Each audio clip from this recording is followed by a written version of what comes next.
Record Breakers panel. We have several DJs here whose workplace spans from FM radio, online radio, in clubs, mixtapes. These DJs put music out everywhere you can think of. So we're going to talk to them a little bit about how they got their start, what they look for in records, because I know anybody in here who's an artist or a manager, I know that's on your mind. How do I get my record to you? How do I get you to play my record? We will talk about that. And then we're going to have a little Q&A at the end. Sound good? All right, great. So, Bert, are we ready or do we have any... You go ahead and start. You know what I'm saying? Everybody's on the way. Okay. Everybody. What's up, Bert? Hi, Bert. Okay, to my left here, your right, I have DJ Heat.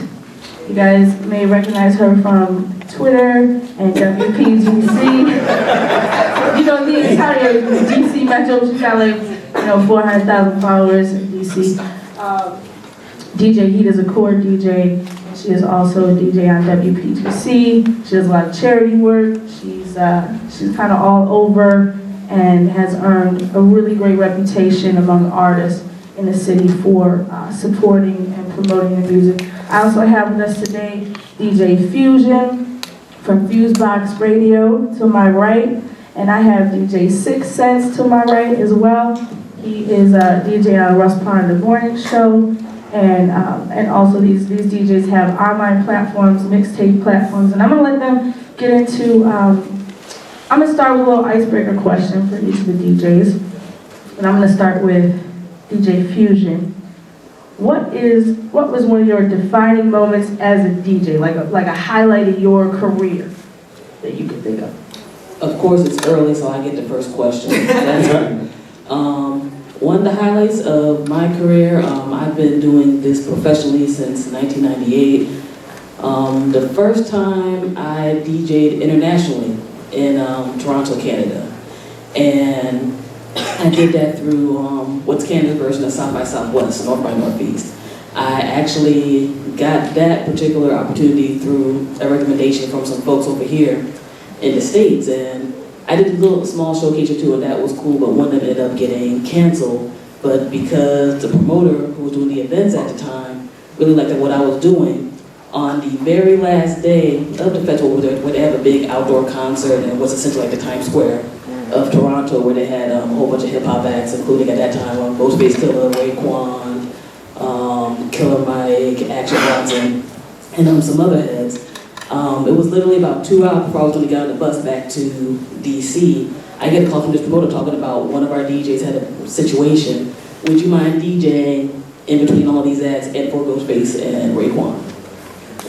What was I going to say? No, I'll get on a later bus, yo. There's no problem. I can call my job and do something else. And that day I ended up DJing in front of 25,000 people. And I was scared as hell because you do not want to see 25,000 ice grills looking at you. They aren't feeling what you're playing. And at that particular time, I didn't have my tractor set on me. I had a whole bunch of vinyl. And I just had enough vinyl for that entire night. Wow. And to see the crowd rocking and being happy and clapping and everything, and folks and shout out to DJ Fusion on the wheels. like that was crazy. And through that particular event and the feedback folks got, now besides DJing at North by Northeast regularly, this has been the 3rd year that myself and my partner have done that. We are also now doing showcases for North by Northeast. So, just through literally me doing me, being able to get to that particular type of platform and work with other folks has been great. And during this past year, besides, the cats I just named, I was also able to DJ for Juicy J, Joey Badass, various folks from Duck Down Records and everything else. So, that's been the current really big highlight of what I've been able to do. Okay, DJ 6 Cents.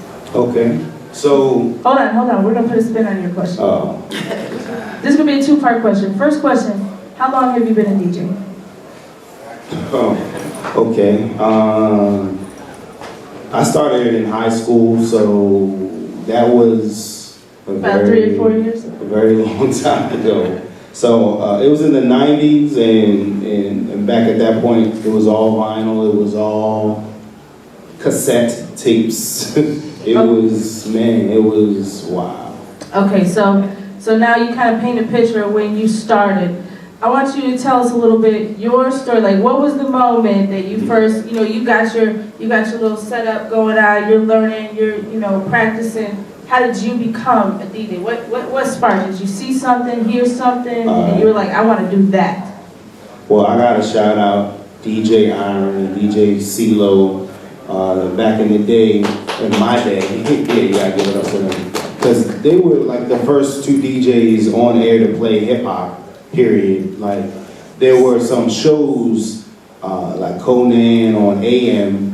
For anyone who goes back that far, 1450 used to play music, AM.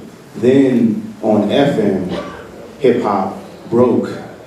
On, at that point in time, it was 93.9. It still is 93.9, but they were the first playing hip hop on the radio. So I used to listen to them, and that gave me my inspiration to know that, hey, I like this music. I really want to be the one who's playing the music. So that was it. And just to piggyback on the question, most influential moment, literally, I got lucky and I got hired to DJ for BET's Walk of Fame. And they had, I think that year they were honoring Aretha Franklin, and they had a whole bunch of VIP, blah, blah, blah, this and the third at the BT campus. And I didn't know that the event was going to be televised and everything. Like, who knew? I just knew that, I'm going to do this event and they want me to be there this time. So in doing that, I got hired to do the next 3 Walk of Fames and the BET College Tour all over the United States to basically bring new music and new artists in a showcase to college campuses across the nation, and that's been for the last 7 years. So that was the beginning and the most influential point. Thank you. DJ Heat, I'm going to put a different spin on your question. Can you tell everybody a time as a DJ where you had a record that you knew this was a new record? Maybe you were one of the first waves of a DJ to get this record, a fairly new artist, and had this moment where you were like, I have this record, and I know it's going to be huge. And you knew it before anybody else knew it, because I think a lot of times DJs get this like first dibs on a great record. Yeah, I'm not, well, I guess I can speak on it from a national point and a local point. From the national point, y'all may laugh when I say the record, but it was this group, I think it was like 2 or 3 years ago. The group was called Love and Rants. That joint, I beat the So I first heard it when I think I was in Orlando.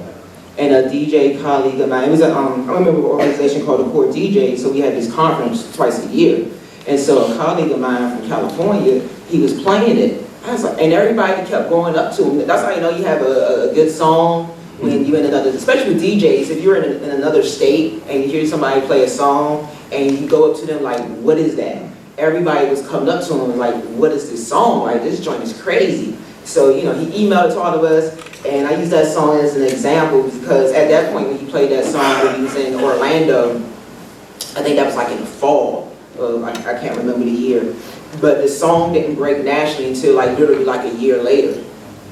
Because like I tell artists, it could take a long time to push the song, but when I heard that, like we all knew, all the DJs there at that conference knew, like, oh wow, like we don't know what this group is, we just all sit in the room, and the homie from Cali is DJing, he's playing this group from Cali, and then like I said, like a year later they get signed, 50 Cent hops on the remix, and bam, it became like a big club record. A local example, I guess, is last year there's an artist from here named Stymie. I used to run a local blog called DC Mumble Sauce, so and then artists would submit me their material. And I literally would have to listen to everything that came through the email, because when you run a blog, that's what you have to do. You literally have to listen to everything that comes through your email. But when I listened to his song, I was like, wait a minute. This song stands out because the production, it fit the club mode, the style, the hook, everything. And I had to tell him, like, dude, you need to push this song.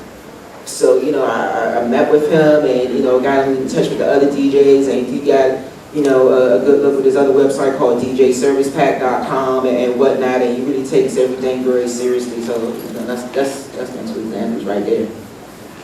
Well, that actually segues into the next thing I want to talk about is getting into kind of a two-part. How you, as individual DJs, what elements are you looking for in a record that gets you excited? And I'm talking strictly from a perspective when you're choosing a record, not necessarily it's been kind of handed down and put into the fold of the mix. But when you're choosing a record, what elements are you looking for that make you want to break a record? And the second part of that question is going to be, what do you have at your disposal to push said record?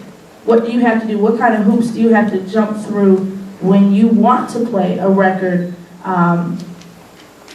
with whatever mediums you have available to you? So I'm gonna start with 6 Cents on that one. All right. So what do I look for in a record? The first thing I look for is really production, because it has to grab you in the first 10 to 15 seconds. Because if it doesn't, there are probably 3,000 choices in your iPod, iPhone. There's about more than 3,000 selections you can make somewhere else on internet, radio. You have a million choices of what you want to listen to. So at that point in time, you subconsciously give every song about 15 seconds and you make a decision on it. So the driving force is to please the audience. So if it's on FM radio and I'm DJing for 200,000 people who may be listening, or if it's at a club and I'm DJing for 400 people who are listening, or if it's me just in the car and I'm playing music for myself, the idea is to please the audience, and the first thing that grabs them is the production, the beat, how clean it sounds, what it makes you feel like. So, and the second part of the question was what I use or the different mediums I get music across on. First off, if I pick something I think it's really great, obviously I'm going to play it for myself. Then after that, you take it to probably my boss. So my boss would give a yay or a nay on it. Also, at KYS, we have a music meeting with the DJs every 2 weeks where we discuss what we think is hot, and I bring it up in that conversation. Then, after that, of course, I have my own online show called, it's on DC Now Radio, and it's called The Rush, and I'll play it on my online show, which I promote through my social medias. Then, on top of that, you want to just, if it's something really hot, you want to take it to other affiliates in other places. Luckily, I've been able to form a network of people that I work with, Cali, New York, and I just talk to them about what's hot where I am, and they talk to me back about what's hot where they are so we can stay ahead of things. So the media to get things out, social media, internet radio, propose it to my bosses in radio, and then you just go from there. Alrighty.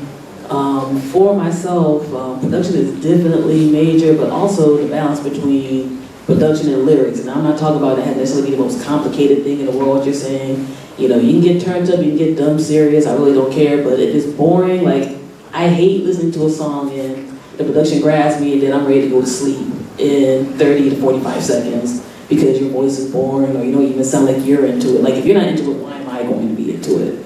There's no point at all in regard to that. And I also want to talk about the balance of production and lyrics. I'm also talking about having your record professionally mixed. Like, you know, somebody can throw, I can like everything else in it, but it's going to be thrown way out, but there's a professionally mixed track I'm playing before yours, which might not be that way. You know, like, I always had to go to these conferences, and it kind of kills me to have to tell people that you need to do that, but you really, really, really, really need to do that. Because if that's not happening, I don't want your song to mess up my entire mix. Yep. And, vice versa. In terms of outlets, I mean, I'm a little spoiled and kind of lucky. When I started out on my show, I ended up being able to syndicate it, so I don't really have the answer to anyone. It's literally just myself and my partner. We constantly go through song submissions, album submissions from people. And, you always go off of the, hey, am I feeling this? And, maybe the audience might feel this. I might try to test it out. Because, to a degree, music is going to be subjective regardless. But, again, I'm a little spoiled. I'm like, if I'm not feeling it, I'm really not trying to play this. Unless I get a whole bunch of feedback from somebody like, yo, you really need to check this joint out. It may work. And with the exposure, besides us sending out our show to our various outlets, if I like a song or video, people who are on my Twitter and Facebook and all that know I'll immediately blast a video, I'll immediately blast links. I'm tied into various DJ organizations, including Fleet DJs. I'll send them things. I'm tied into a college radio reporting station with RapAttackLives.com and that group, and I'll send them stuff. And essentially, definitely spreading by social media. Trying to get back into the mixtape steez, the podcasting, and just through the FM and internet outlets is how I would push a record out there and push it out there hard. Okay, so now we talked a little bit about what they're looking for in a record. I want to speak on delivery, because right now, in this day and age, nobody really walks up to a DJ with a vinyl anymore. We all know that, right? Which makes me sad sometimes, but it's all good. So, I'm a little old, so getting about what's the bomb back in the day. So, one of the things that, I get asked a lot from doing record pools, artists ask, what's better? Should I give a CD? Should I give a USB? Should I send an MP3? Should I send a WAV file? Should I email this? Or just walk up with your mid-set, at Club's Impact in the middle of, the biggest crowd, your biggest set, is that when I should tap? Should I pull on your headphone string and say, can you please check this out? So let's talk a little bit, DJ Heat. Talk to everybody about the deliveries, whether somebody should be giving you a 128 or 320 or a CD or an MP3 or a WAV. Talk a little bit about delivery. How should somebody deliver their hit record to you? Okay. They're classic. They're classic. First of all, it's funny you say that hit record classic. Just save all the jargon, because we've heard it a million times. That, yo, Heat, you need to F with me, man. Yo, I got the hottest. You got. Stop. You don't need to oversell yourself, especially with cliche terms like, yo, I got the hottest joint. You need to F with me. All the other stuff I've done heard a million times. Just be yourself. I tell people when presenting your music, treat meeting a DJ or someone like you want a job interview. You should treat it with that same level of respect. When you go on a job interview, you want to sell yourself the real way, as real as possible. You're not a bunch of BS. You mentioned during the mix, please don't approach a DJ while they're DJing. Because, especially with me, I am so focused and concentrated on my mix. I've been doing this for like 22 years. I've been DJing since I was 13 years old. So, I'm from an old school where I'm really still focused. I'm sorry, I know we have, other things in the digital world that makes it easier for certain DJs, but my mentality of how I've been DJing the last 20 years is still stuck on focusing on the mix. I'm concentrating on the crowd. Now, if you want to approach me maybe after a set, you can come by and say hi real quick, like, hey, let's rap later, stuff like that. Oh man, DJ Money in the building, man. Yeah. All right. Oh my God. Oh my God again. It's DJ Money. So definitely don't approach a DJ during the mix. I would say the best place that I feel like where I'm approachable is at events like this. I'm not hard to find. I'm very outgoing. I go out to places. You can come up to me nicely, say, hey, Heat, I have some music I want you to check out. And now, if it's on a CD, I don't mind if it's a CD, because I have a CD player in my car. If you have a USB, I don't mind. You know, like any type, if it's vinyl, hey. I would say for artists, make sure, I mean, you missed that part, but having some vinyl company. Have your music available on all those avenues. You know, I've had artists that made like promotional USBs. You know, there's websites that make them and pass it out. So it makes it easy for the DJs. You can load everything up on your USB. They can take it home with. If you got like a little card with like a link to your website or your SoundCloud, whatever, you know, people I see pass out download cards. And if you have CDs, have the CDs, you know, pressed up and ready to go. Okay, so let's jump into, I want to talk about email etiquette. And I'm not, Is that time to talk? first of all, blind copy. Learn what blind copy is. It is the BCC. When you see CC, that means carbon copy. You are letting everybody see everybody's email. DJs don't like that. Nobody likes it. Media people don't, well, media people like that because they just went and took all your email contacts. Exactly, and other people start emailing us like, who are you? But you gotta look at those things as though you're making a personal phone call. If I call up DJ Heat and I want to talk to her about something important because I have an important record, I'm not going to surprise her by saying, and I have 94 people on this conference call. How do you feel about my record? She's gonna hang up. Okay, so you want to do blind copy. That protects your contact. I just had to throw that out there. That protects your list, and it also shows respect to the people you're emailing, because that shows you're keeping their contacts private. Because sometimes you get lucky, and a DJ gives you like a personal email, because they really, you know, they really mess with you, and they're like, this is my other email that I don't have 400 emails coming to, and I really want to hear this record you just been chopping it up to me about, so send it to this one. And then when you blast that to everybody, they don't like that. So learn what blind copy is. But we're gonna get into email etiquette with DJ Money. Welcome, DJ Money. He is a 93.9 WKYS DJ. Tour DJ, mixtape DJ, he's every, that's right. DJ Mike, when you get an email, does it improve the chances of this record being played if they have also included their bio, their accomplishments, the grandmother's maiden name, What hospital they were born in. what hospital they were born, their whole backstory, video links, bio links, everything, and their Twitter. Does that help you listen to, what are you looking for when you open an email? Yes and no. Like sometimes, I think it's also about placement in the email. Because I mean, we already know that, you know, the song is going to be there, but it all depends on how and where everything is placed. I personally feel like a lot of times, I'm not gonna lie to you, like I'm in for the music, so I'm kind of just going straight for the music, me personally. But a lot of times, if I'm into a song, I definitely want to know more of the background on the person. So it's always better to have the information in the email, me personally. But yes, to piggyback off what you said, please don't have my email in the CC.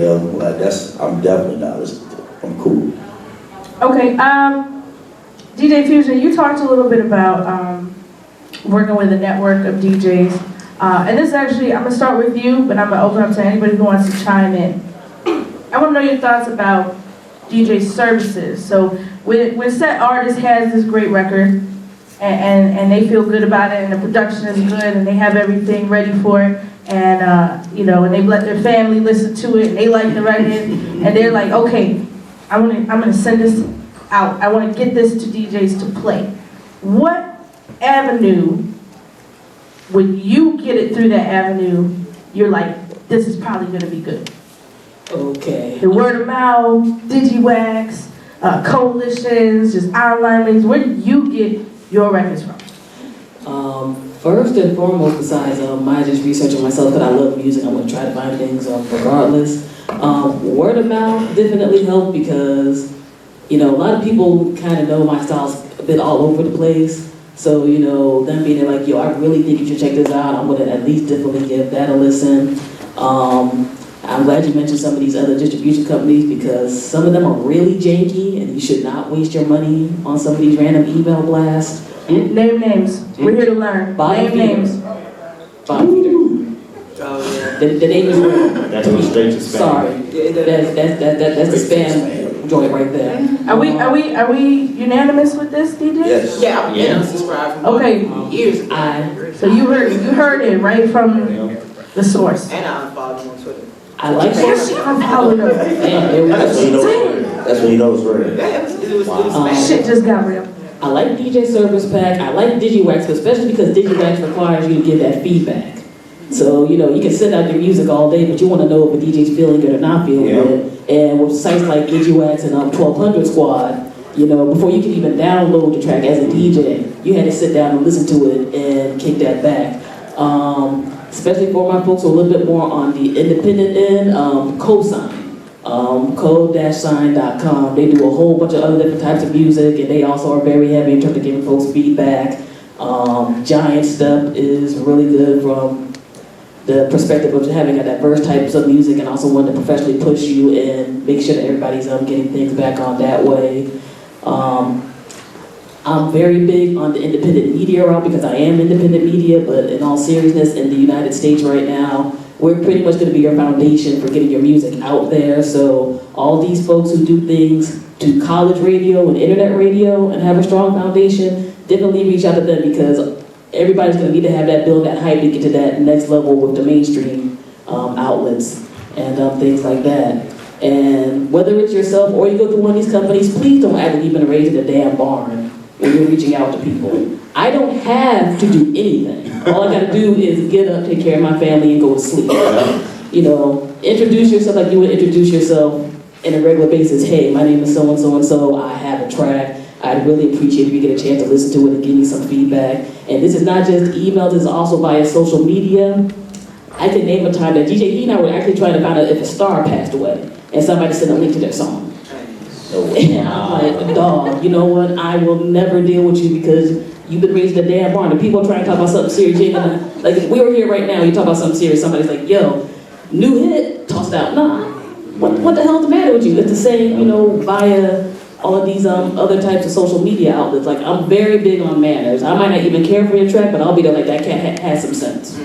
No, sidebar, DJs, real quick. How effective is sending you a Twitter link? Wait. How effective is that? It's not. It's not effective. Real quick, one other thing. What you have to also make sure as an artist is, you know, you may have an account with like a Reverb or a site that allows people to follow you, to follow people, even on Facebook or anything like that. If you form a group, please do not add DJs, do not add people to your group who didn't ask to be added. That is the worst ever. I hate getting emails and being put on mailing lists from people who I don't know. I don't know you. National Association of Barbers. Now, what does that have any? I'm not part of that, obviously. But in the long run of things, that is as impolite as touching somebody you don't know. You're digitally touching somebody without their permission. Also on that note, my Facebook wall is not your promo wall. I repeat, my Facebook wall is not your promo wall. If we know each other that well, then yes, that's all good. But if I just literally add you on because I liked your tune or whatever, and I see that not just me, but about 200 people have been added onto your event or your video or whatever, you're getting blocked, you're getting removed. I'm not being bothered. That's just rude. And I think it's important to note that, you know, I want to hear these DJs' thoughts on these little, you know, this etiquette. This is basic etiquette because I feel like a lot of times there's artists who have a great record, but they're doing it wrong. Yeah. They're not getting out. You're going about it the wrong way. So when you get frustrated because you hear your favorite DJ playing a record that you feel doesn't match up to what your record is, there's probably a good chance that they got it to that record, they got it to that DJ in a more effective way. That's half the battle. Getting it to them, to get them to listen to it, that is half your battle of getting it played. So these things that they're saying, make sure you really pay attention to this kind of stuff, because it could, I mean, you know, like DJ Buddy said, you know, he's not going to sit there. If you make them struggle to hear the song, they're not going to hear it. They want it presented, they want it easy, they want it clean, they want it no drama, no issues, so they can just click and listen to it. Make it easy for them to listen to it. And actually, too, also, I want to say that one of the things that a lot of folks don't get is that when the handoff is so serious, like the handoff, the first initial, how you come up to us is the biggest thing. Like that's the biggest thing. Like you can't, a lot of folks take that for granted. Like if you're the hottest in the streets, I would have heard your name by now. Like that, like period. Like that's how it is. Like Let me like buy you a you drink. know what I'm saying? Like the best, and most of the time the best songs and the new songs that we get, it's not from the artist. Like it'll be just random. I'll be somewhere out somewhere and be like, yo, this, what's that? Like, yo, you heard da da da? Like it's never from, most of the time, half the time. I give a prime example right now. Me and my boy Aladdin is here, right? Me and him was talking, and I you know how YouTube has like a random playlist? Yeah. Randomly, about a month and a half ago, the Coco record came on there. And I heard that and I was like, what the fuck is this shit? And then we all know what's going on with that record right now. Like, you know what I'm saying? Like, it wasn't service, there wasn't nothing extra, it just organically started to bubble. Like, if your record's hot, the music, it always goes back to the music, man, at the end of the day. Always goes back to the music. Yeah. And the real thing about that is, it's better to have either your audience talking for you, or your management talking for you, or someone besides you talking for you. You're an artist, you have one role, but you have to master 5 different roles. Or you have to delegate those responsibilities to people who you trust. Because you could be the artist, the producer, the PR person, the management, and the street team if you want, but you can't do that effectively as just you. So if you delegate those responsibilities to someone who knows and who has experience in the business, then a lot of times you won't have to go over the hurdles of approaching someone badly or overstepping some etiquette, because hopefully the people you work with will know better. Because all we want as DJs is to shine, and we want you to shine if you're good. We're gonna take your music and put it out there to our audience, and our audience is gonna enjoy it. But if you bring your audience to us, besides you saying it's hot, if you have 15, 20 emails of someone else saying it's hot, or at least have a core of people who support you without us being involved, then we know that you're on your way to being serious. Actually, I kind of want to touch on what Six was just saying about building your team. Please, when you build your team, research your team to make sure that they can perform the duty. Because if y'all follow me on Twitter, if I get like a crappy email, I will put it on blast and tweet about it. Like, why is this person's manager talking in Ebonics? I don't understand what you're trying to say to me. Hey, yo, what's up, Shaq? In this email, you know, right? You got publicists that can't form a correct sentence or a paragraph. Like, please research your team. Just because, you know, your man, you know, that's your man and he say he could do it. Nah, like, that's one of the things that I think why this area, or artists in general, independent artists fail so much, because they fail to research and learn. If you want to hire somebody to do the job, shouldn't you know that they have these credentials? You just gonna like pass it to them and tell them like, yeah, you're gonna be my manager, you're gonna send out these emails, but I'm trying to decipher what your manager is trying to say to me in the email. Like what? I delete. There's a level to a professionalism to everything. And that's what folks fail to realize. Like, yes, we're cool, we're approachable, but at the same time, this is the music business. And in the business, you have to conduct business. And that's the biggest thing I tell folks all the time. Like, no matter what's going on, like, this is still the business. Like, you're not gonna go up to Lior or Clue or Self or somebody like that crazy. So why approach me or he or Six or anybody crazy? You know what I'm saying? It's not about feelings, this is business. And on a quick sign up to the presentation, in 2014, there's no excuse to not have your MP3s labeled. Yeah. Yes. Like, you don't even have the most fancy, you don't even have the most fancy email blast or all this other type of stuff. Sometimes you just have your, you know what I'm saying? Like you just have your basic paragraph, say here's who I am, here's how to contact me, and label MP3, because I don't want to go through all that reading and then I'm like, So this just has random gobbledygook scribble on it, and I'm supposed to sit back, label this, and try to get it tracked or Serato ready. I mean, it might sound petty, but when I know everybody here on this panel gets a ton of submissions all the time, and sometimes you just sit there like, yo, you know what? If you don't even care enough to say this is my name dash this is my track .mp3, why am I gonna bother with you? It's really easy. Real quick, show of hands if you are even unsure in any way, shape, or form what she means when she talks about labeling your MP3. Put your hands up if you are not sure. It's scared? cool. No, it's cool. Don't trust me. Yeah. Don't. Let's just tell them. It's really easy. Do you add your BMI work number? No. What? If I ever spend it on the radio, how do I get a paycheck? Here's what you do. That's what I'm asking. Got you.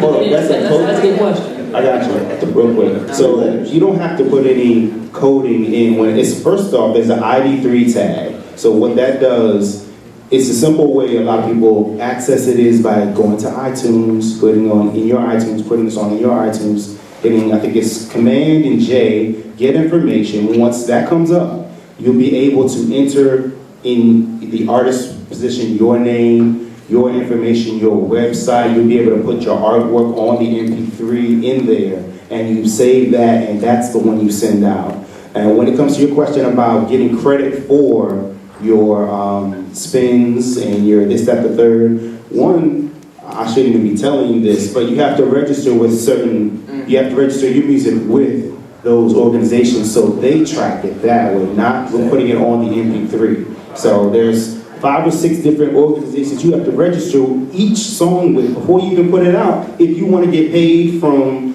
play on the radio, play in stores, play. And we actually, radio as well. I don't want to cut you off, sir, but I do want to utilize our time for our panel. There is a follow-up panel right after this called Monetize Your Movement that talks about making money with your music. How to. And how to do that. So it'll go over there. And also, real quick too, if you don't have iTunes, you can also, if you have the song saved on your desktop, you can right-click Properties, name it, make sure it has the name, and because a lot of times when you get it from your producer or your studio, it'll just say, track 1, or sometimes if the beat you were using had a name, it'll still be under the name of the beat. So you want to make sure the title is your name and your song. So when they do take it from email and upload it into their Serato, it's not unknown artist track 2. Yeah. You want to make sure it has your name so then they can search for it. But Actually, real quick, and the answer, Sure. if radio spins is something that he's looking to monitor, then your song needs to be registered with BDS first of all. If you don't know what BDS is, then I tell artists there's no point of playing your song on the radio if your song hasn't been registered with BDS, because that's how radio spins. It's monitored. Like when I was working with artists, I didn't send out the song to DJs until I registered with BDS. And it doesn't take long. Right. Doesn't take long. You can do it the same day. It doesn't take long at all. I had an artist that was trying to get signed, and his man didn't register his song on BDS, and the label was like, "We thought y'all playing this song in DC." Like, we are. Like, I literally just played the song, and then it turns out that his manager didn't register the song on BDS. God bless him. So one of the Sound Exchange is your friend. Real quick interjection. Sure. We're in the internet radio era. Yeah. We are deep into it, and I repeat this again, without the independent media foundation like net radio and stuff, a lot of y'all are not going to get heard or get that foundation to get to that next step. SoundExchange.com, it's super easy to register tracks on there, and when you can show people that all these streams and all these places are playing your joint, and with a lot of these other stations who are also streaming on the internet, it's definitely a big help, so definitely look at that. I'm going to actually use that as a segue. One of the last topics I want to spend a few minutes on before we get some questions in. One thing that I hear a lot is that bloggers are the new DJs. Bloggers are where artists are getting their music from. They are going on to XXL.com. They're going to Two Dope Boys. They're going to DJ Booth. This is where they're going to get their music. So I want to hear each of you kind of, number one, respond to that and talk about how you have evolved as a DJ. Because as we mentioned earlier, we are kind of beyond the era of having a vinyl handed to you and it's in your crate and you're playing it and you might be the only DJ who has that new record. Now you're getting records from everywhere. It's coming in. You as a DJ are not the only channel for fans to get music from. So how do you stay relevant in this changing era as a DJ? How do you stay the primary focus where fans get their music from? And how do you feel about that blogger statement? First off, I just want to say blogs are the new streets. Like, so it's one thing to, you know, back in the day, like we used to maybe hear a song on the radio or something, you know, like old school wise, and just like tape it or record it till it came out. Like now it's like when you hear something, you go straight to SoundCloud or the blogs and just to find it. But you know, personally, I just feel like that when it comes to the DJ aspect of it, it's about how you DJ and about the like me personally, when it comes to putting together my set, like I try to put it together almost like a show, like me personally. So it's a different kind of feel when I might play a certain record than someone else. Like, you know what I'm saying? Like that's just how I feel, and that's how I stay relevant personally. But I definitely agree with the fact that blogs are the new streets though, but they're not the new DJs. Definitely not. I mean, the thing about it also is you realize in this day and time, I'm sure that 99% of you out there are bloggers just for the fact that you're being on social media. You put up what you think, you repost certain things under your name digitally, and that's considered a blog.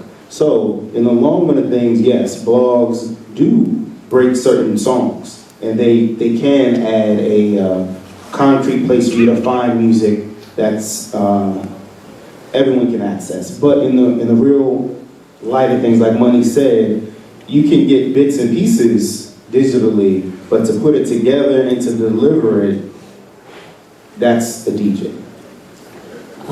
I don't believe blogs are the new DJs. I believe they're more of the new A&Rs. They're folks who help curate more music out to the people that, especially with a lot of the major label distributors and whatnot, throughout the past decade and a half, getting steadily smaller and smaller and smaller. You have these independent folks out there, and now some majors, because I remember when people were clowning blogs, like they were clowning net radio and podcasts and stuff, but now, for everybody, it's the wave.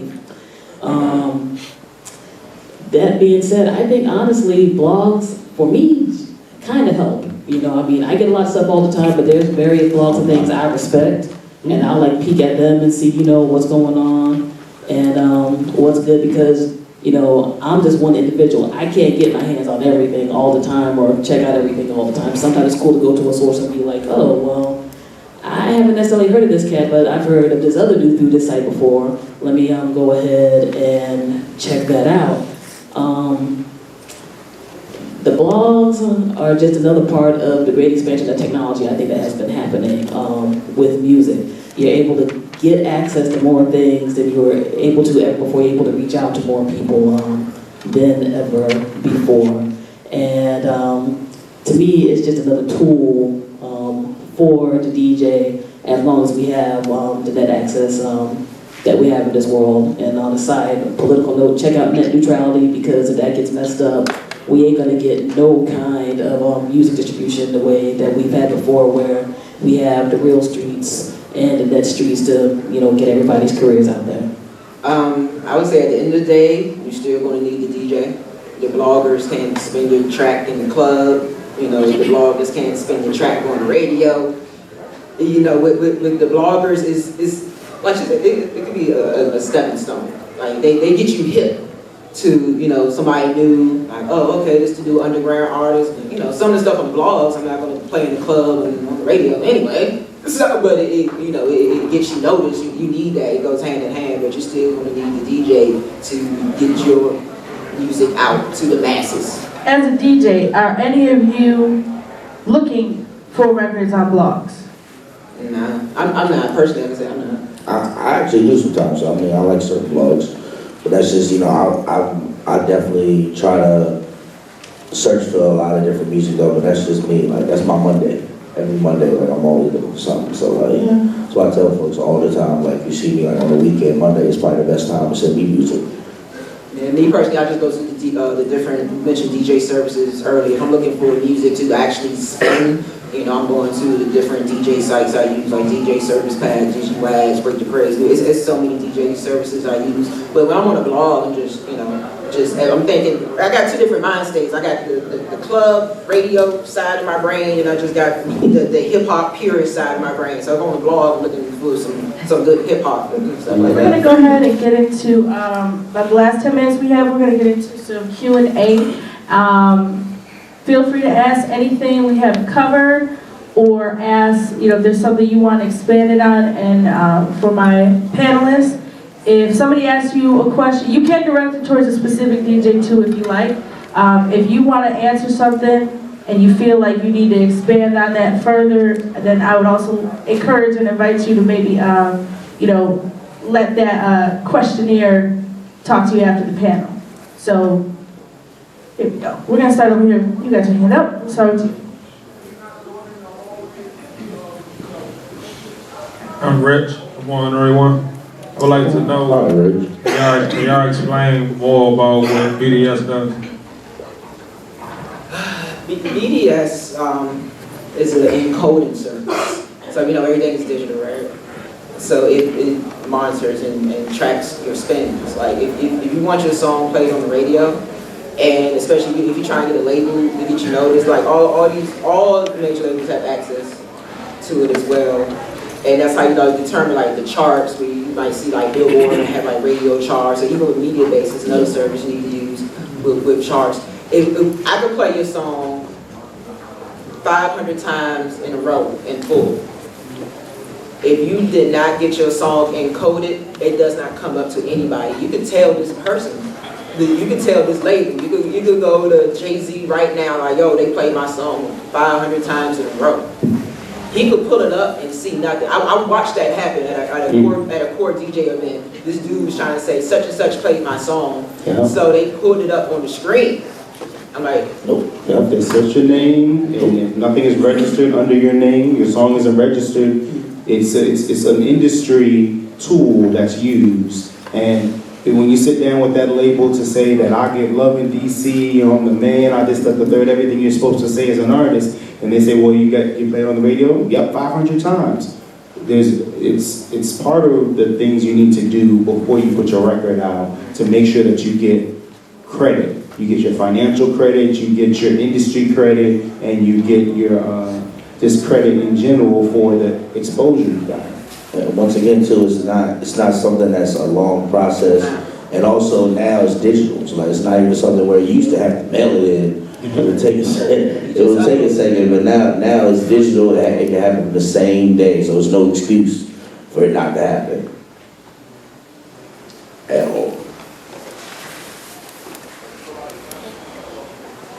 Good morning, everyone. My name is Greg Music. Just had a quick question.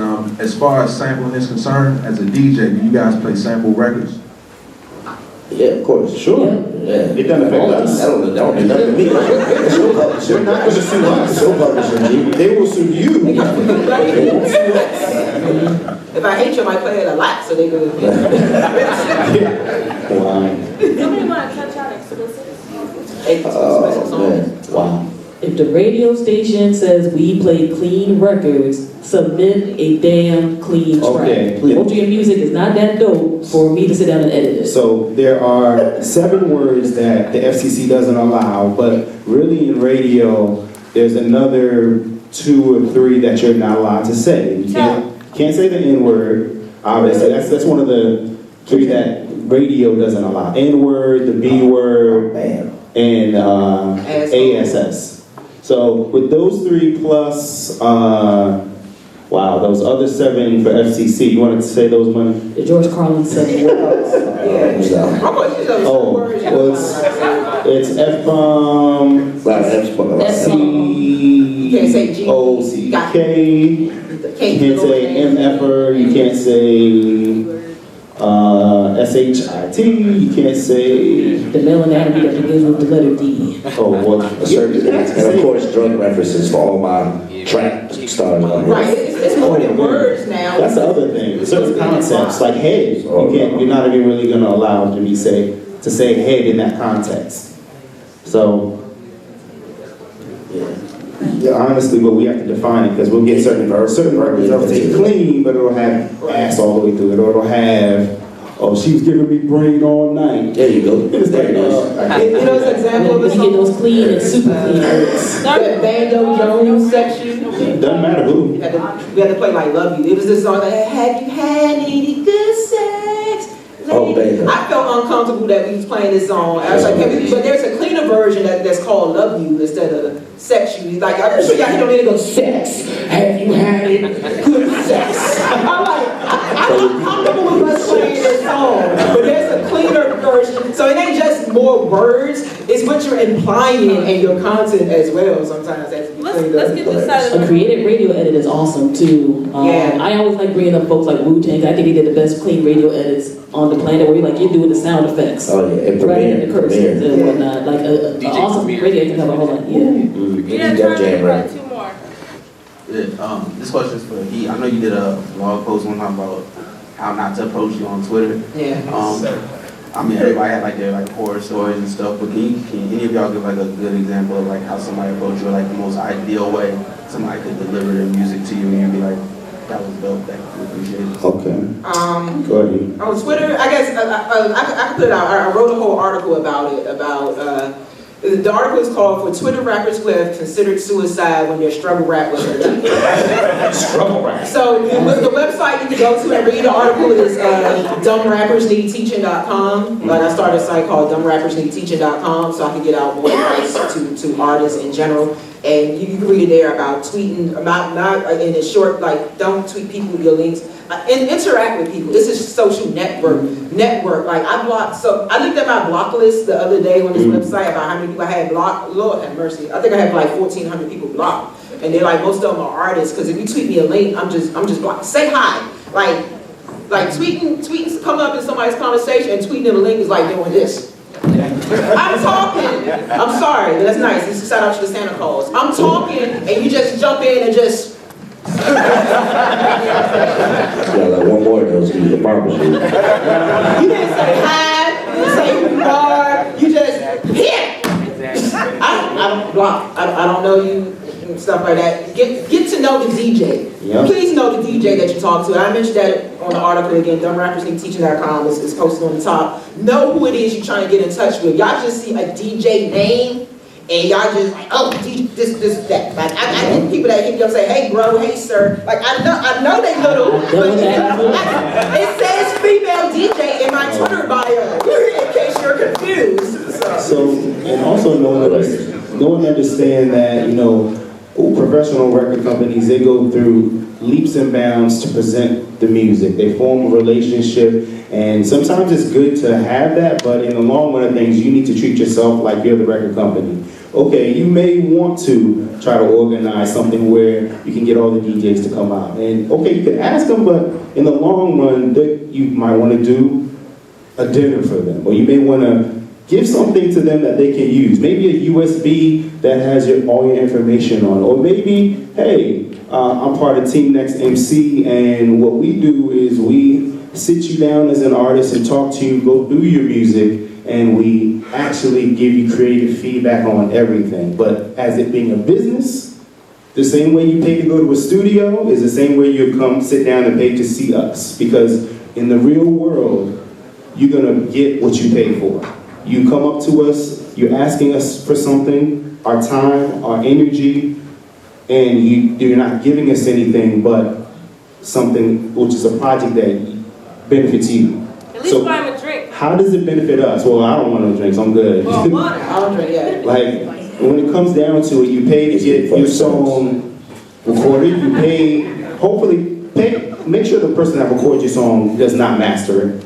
Please, because the person, they have ears, and those same ears, hearing the same record for so long, they're gonna go deaf to it, and it's not gonna have the same effect as someone different mastering. But in the long run of things, make sure that you're bringing the person you want something from something for them, because in the long run, the Okay, DJ doesn't have to we play got one last question. He's been patiently waiting. Go ahead.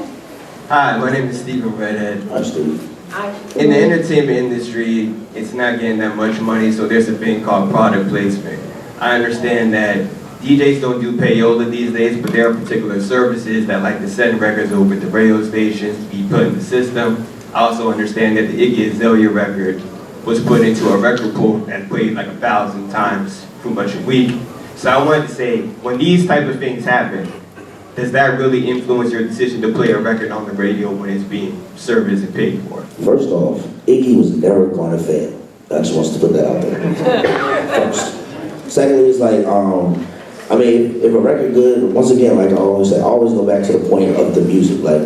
Like folks get away from that. Like, yes, you have to definitely come up with stuff and definitely come up with different ways to market stuff and to grow your brand, excuse me, as an artist. But you gotta remember, like, if the music's not good, it doesn't matter.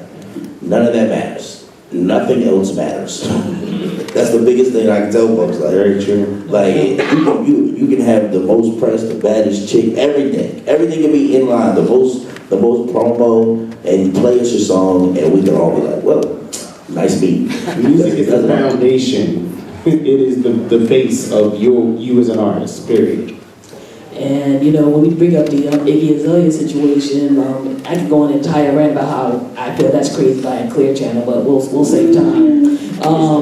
Essentially, when you had to get down to it, yes, these majors push certain stuff out or whatever, but like DJ Money said, if it's whack, it's gonna fly off the charts and beat other beats. That's why you gotta build that base, you gotta build that foundation.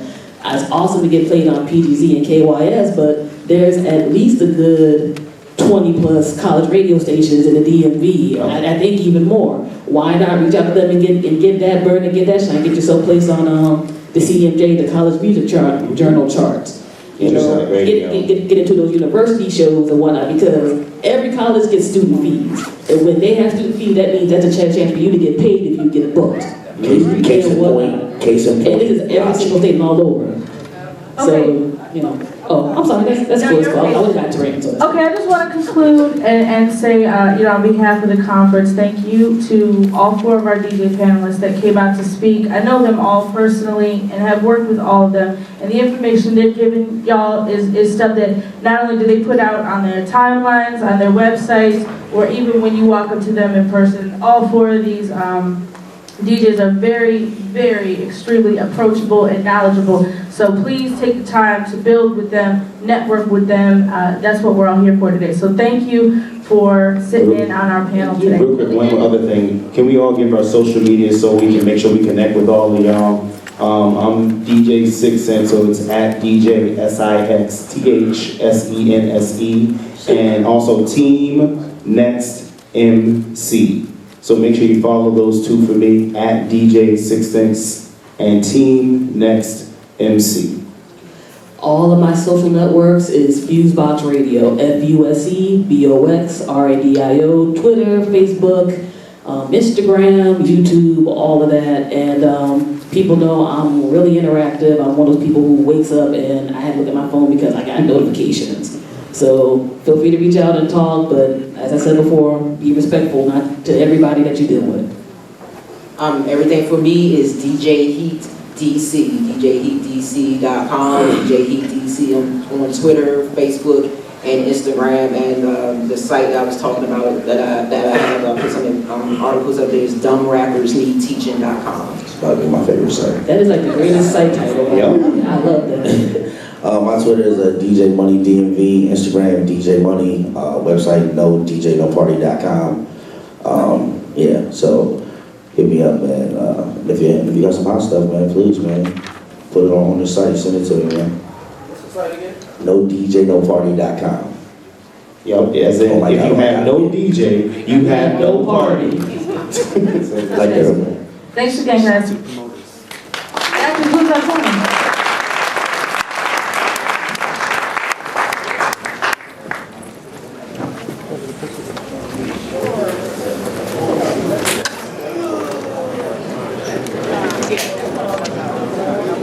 Everybody, before you head out, we are going to, we're going to start our Monetize Your Movement panel right across that's heaven, right? And we have the Deal or No Deal panel right here in this room. Oh, I'm sorry.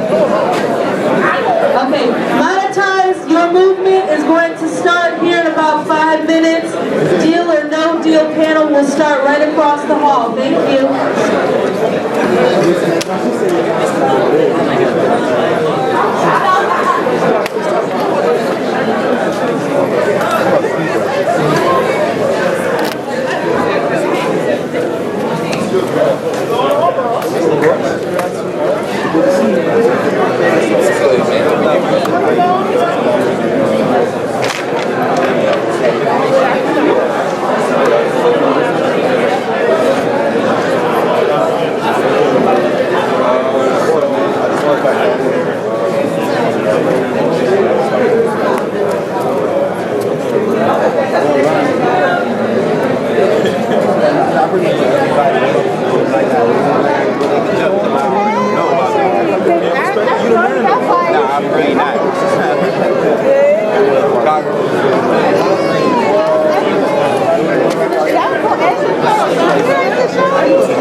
Stop this